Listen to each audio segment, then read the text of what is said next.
Hey everyone, welcome to the channel.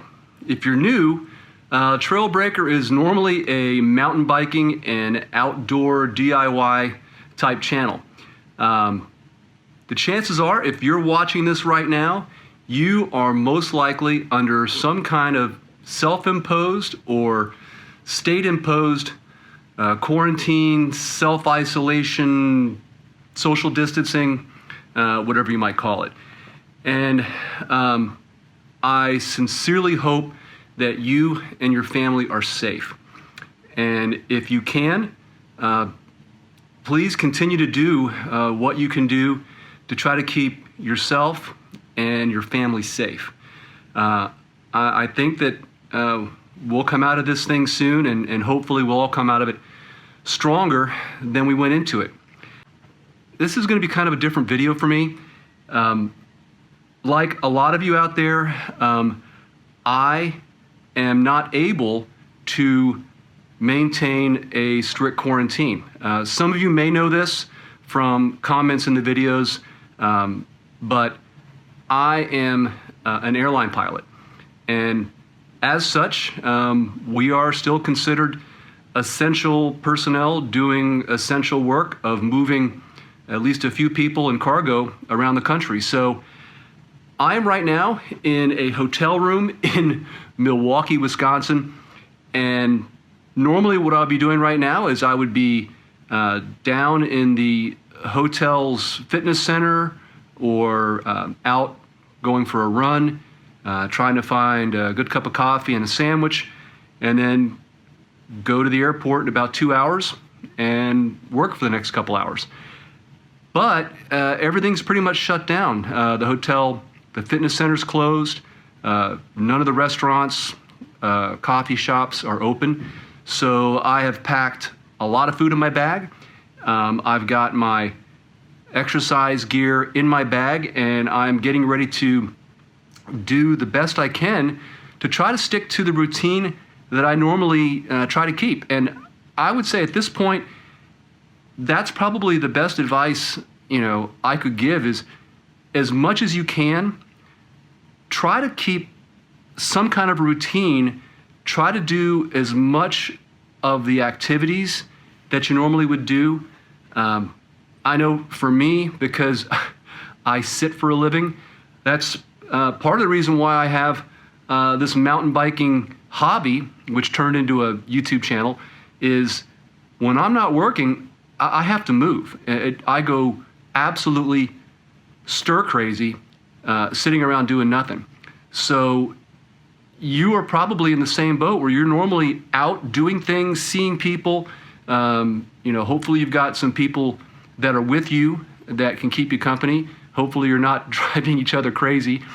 But at this point, all we can really do is try to keep our eye on the ball of what this is all about. This is a big deal, and everything that we can do to try to protect yourself and the vulnerable people in your life, you need to do that. And for me and the people that I work with, the other pilots and flight attendants and gate agents and baggage loaders, everybody that has to come into an incredibly, well, not so much now, crowded airport, and you pretty much can't do this job with a face mask and gloves.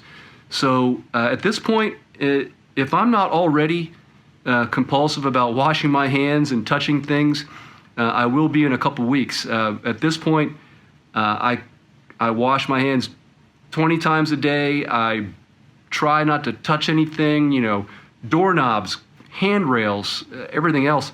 You just don't think about all the things that you touch every single day that could get you sick or get you hurt.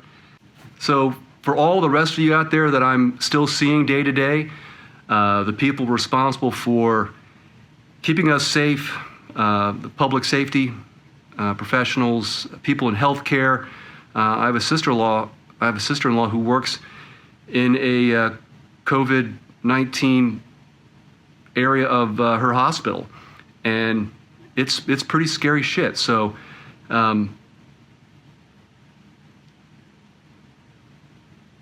let's all keep them in mind. As scary as it is being out in the world, to be concentrated in the place where the sick people are, that just takes something that, that very few people have. So my thoughts and prayers go out to you, and I really hope we can all come out of this safely when it's done. Since I go pretty much out a couple days a week and interact with the world at large, I'm doing the best I can to try to keep my family safe when I go home. Of course, I can't completely separate myself from them. I don't, at this point, have any physical contact with anybody. The other day, my daughter asked, she said, "Can I have a hug?" And I said, "No, I'm sorry." Right now, I keep my bags and my clothing separate. As soon as I walk in the door, I empty my bag, I do a load of laundry, I take a shower, and right now, I'm pretty much staying in the guest room of my house. So it's something that we're going to get through. It's going to be difficult, but my hope is that I can keep them safe. Part of my therapy for today is going to be to try to get a little bit of a hotel room workout in. What I'm going to do is kind of an abbreviation of the workout that I normally do at home when my gym is open and when the fitness centers and hotel rooms are open.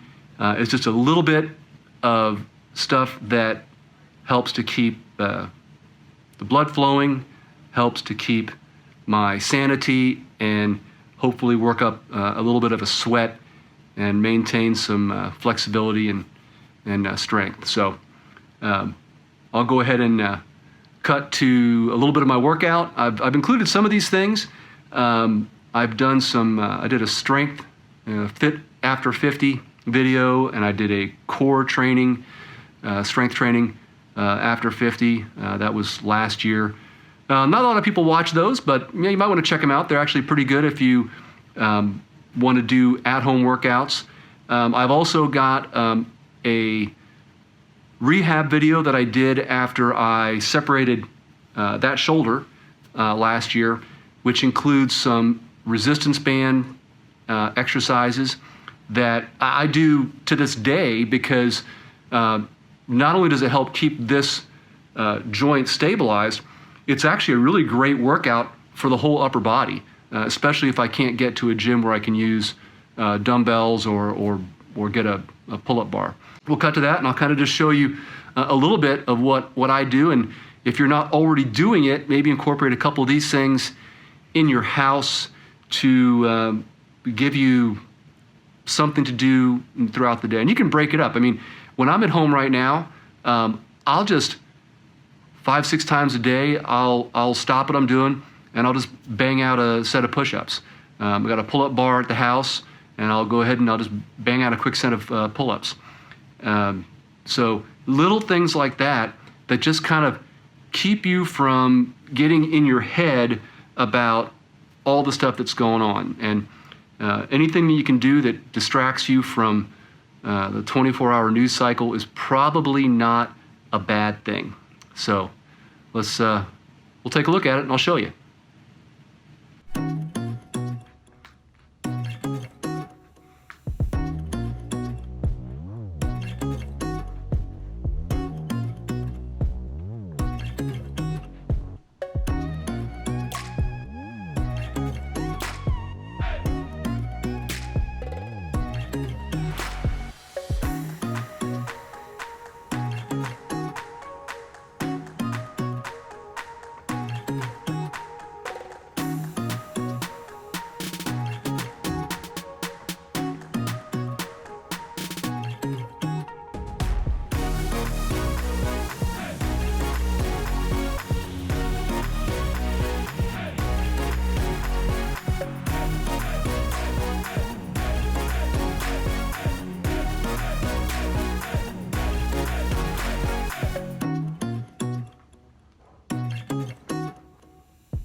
Well, that's it. I'm leaving here in just a little bit to go to Atlanta, and it's kind of surreal right now. As you can imagine, when you look out on the streets, there's nobody out there, and right now I'll be flying to Atlanta with about a dozen people on an airplane that holds 150 people. So it's trying times. I'm very, very thankful that I still have a job and I'm able to go to work. My thoughts and prayers go out to you. I know a lot of you are really going through tough times. I pray that we'll all get through this. It's going to be difficult. I know that there's going to be a lot of stress. So all I could say is let's all try to support each other. Let's try not to dwell on the negative stuff right now. There's a lot of that, but there's a lot of good things we can look forward to also. So in the meantime, stay busy, stay focused, stay positive, support each other, and we'll get through this. If you like this weird vlog style video, please give me a thumbs up. If you have any questions about maybe the workout, questions about the job that I do or whatever, go ahead and leave it in the comment section. I'll do my best to answer them. And if you're like me and just refuse to act your age, please subscribe. Thanks for watching.